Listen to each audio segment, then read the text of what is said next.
All right, I think I got this worked out. Reason for the pause is this is the first time it was a bit of a clerical logistical nightmare to hook this Zoom up and have it run to live stream through YouTube. You can see I'm doing this from my car on my phone, so it's going to give me more ease in communicating. Since it seems like nowadays I'm constantly on the run, going back and forth and doing errands and whatnot. So this would be better to facilitate that, as well as online discussion with Jason and whatnot. I do want to stop and talk about my impressions. Stop on the side of the road rather and talk about my impressions of D12 playtest we did of Dark Age Man. And for posterity and to kind of use as a guideline and what my thoughts were at the time and what my impressions were to kind of fuel and kind of tweaking of the game in the future. Jason mentioned the math. The math has to be tweaked. Now I know that it can go over. I know Jason loves the D12. Originally it was D12, right? So I have nothing against moving it back to a D12. In fact, it has more coverage per side of the die as far as percentage wise. And that's all we're really doing is shifting percentage of difficulties in the one roll system that we got that prompts narrative description back and forth. As far as like it being, I kept it in the D12 game, the playtest, I kept it within the side the 12.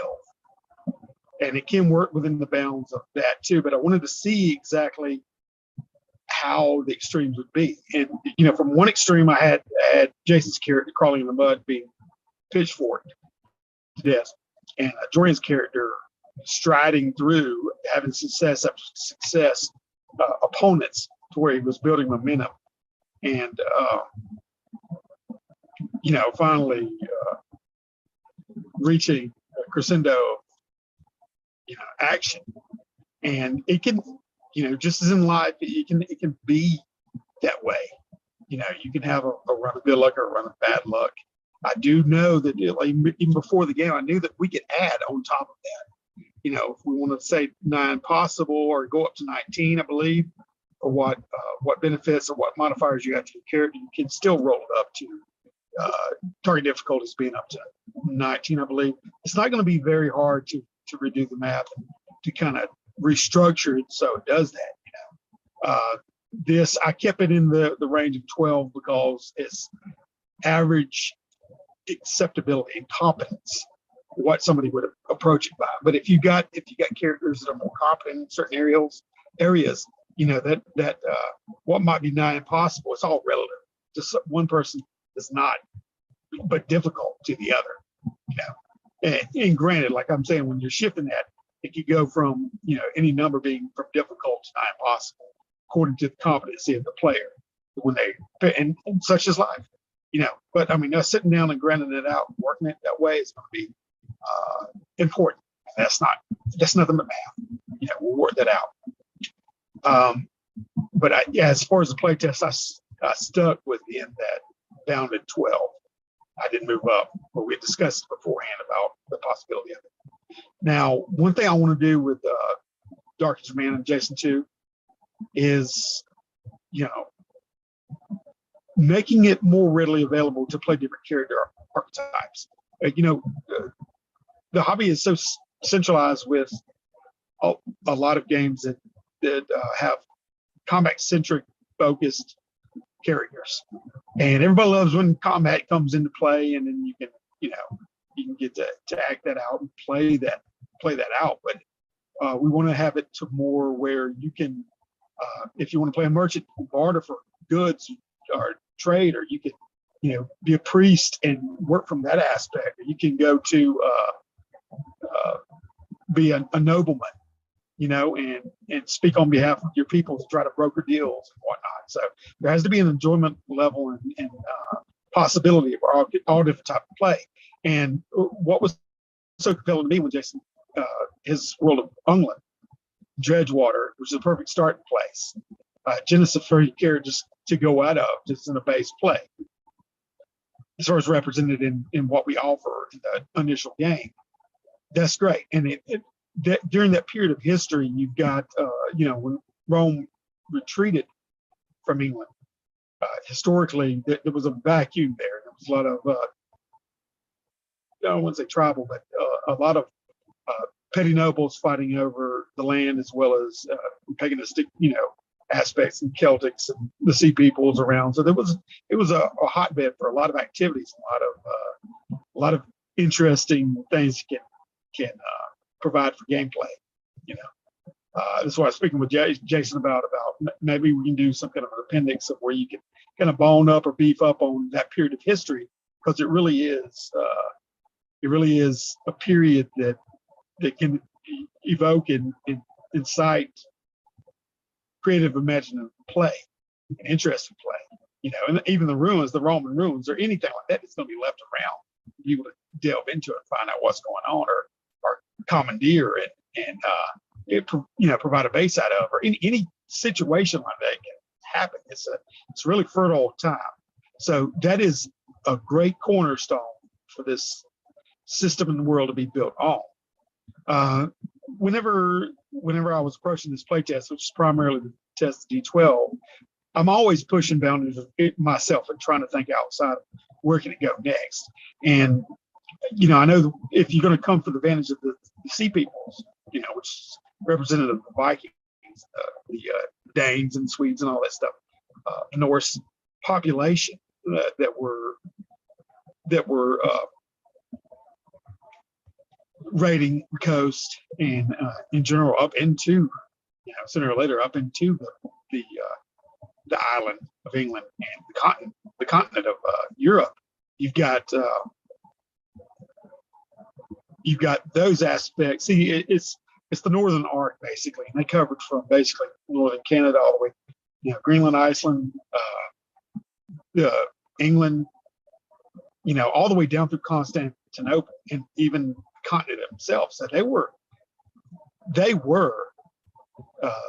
the Sea People, rudder and all these words that we have an anchor, and all from that tradition, the Nordic tradition that we borrowed it from, because they did command that attention and respect from that period of time. So, but nevertheless, that to me is a good way, a good springboard to go beyond, to transition from England, aka England in the setting, to the continent, to down into Russia, to down into where across from the northern American Indians, to anywhere that we wanted to go to. You can then pass the baton to them, and they can carry it to the next level. And expansions for the game and ability to play in different environments, flavors, and with different character types can open up. Because really this game you can pretty much do whatever you imagine to do. And a lot of it, the OSR in particular, has always been based off of games, war games, essentially. So when you start, you're a grunt, you're buck private and you're a young man.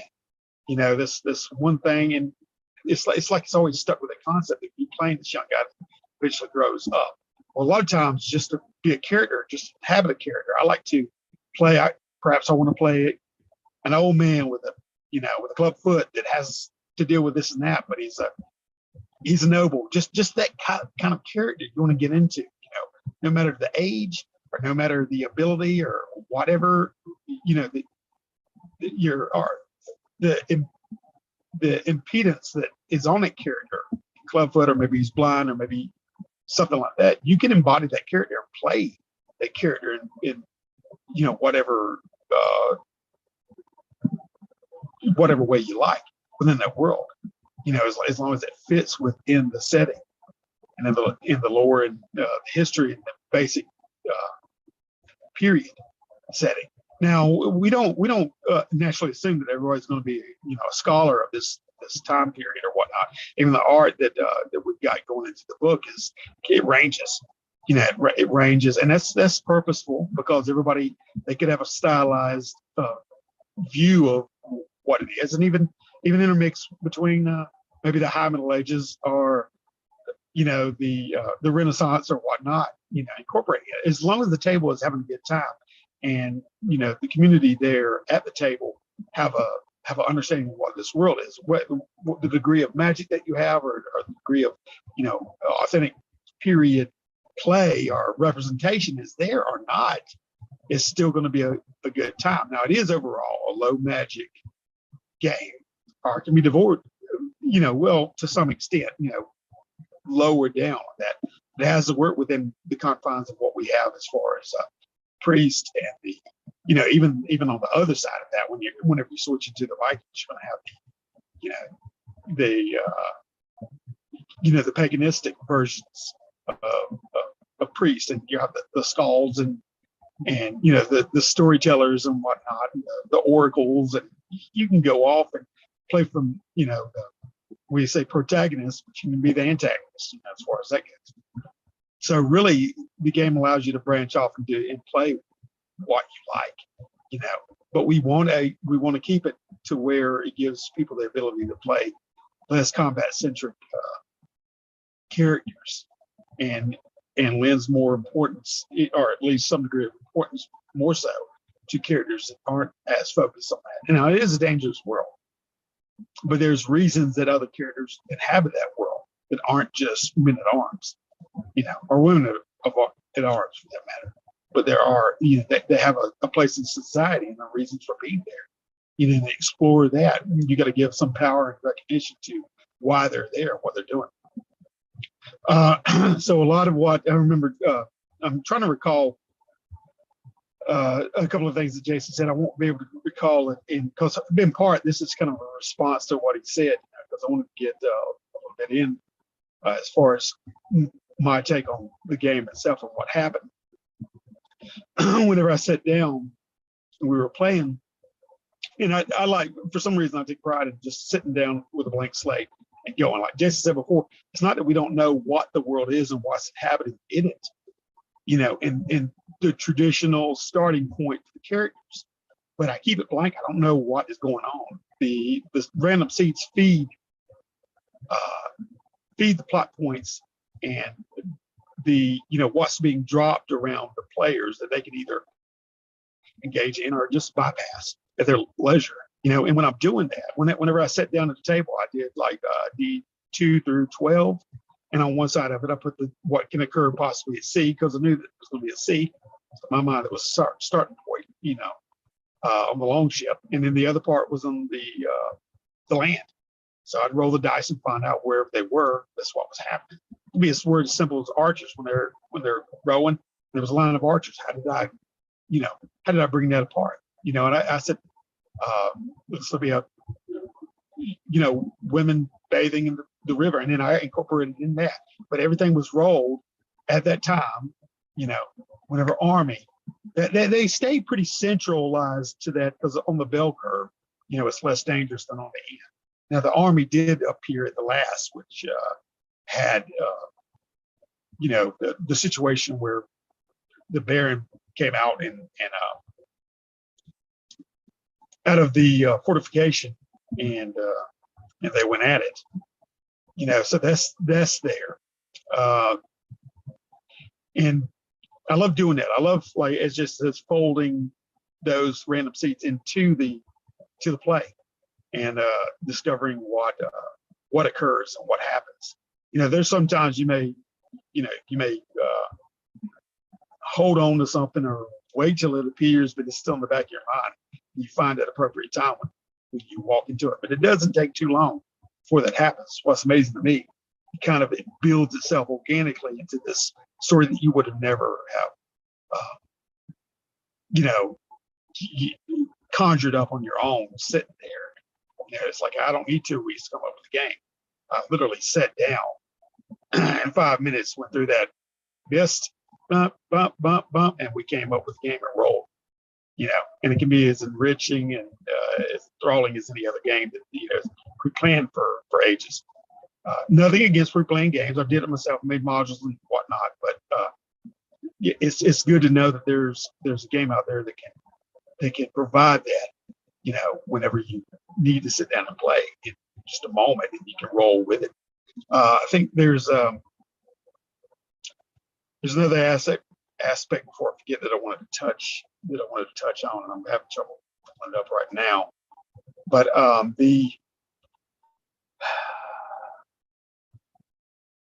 the main important part, the main body, the chunk, the main entree of the game is served up. And whether we want to tweak it or, provide a piece of parsley here or a side here or change something, we can do that and get it laid out. And, it's going to be something that we can be proud of. And it's a system that's really set that can be transitioned to other genres. Like I say, it even enables the expansion of the Dark Age area that we're in into other areas, So, and we really want to focus on a multi-class approach in play, and opening that up for players to where it's just as important, just as strong of a position to want to play under the class as it is combat-centric play. Granted, like I said, it is a dangerous world. So that is there for certain, especially in this time period.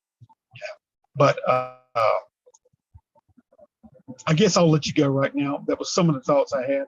I still got to get in contact with Jason to speak about some other aspects on levels of game design and whatnot. But as I said, this is more of a test too, to see if we can more readily be available to speak back and forth with each other, to broadcast to YouTube, as well as having games here too, which hopefully we will have one soon, possibly tonight or tomorrow or whatnot. So anyway, y'all stay safe out there, and we'll talk to you later. All right, bye-bye.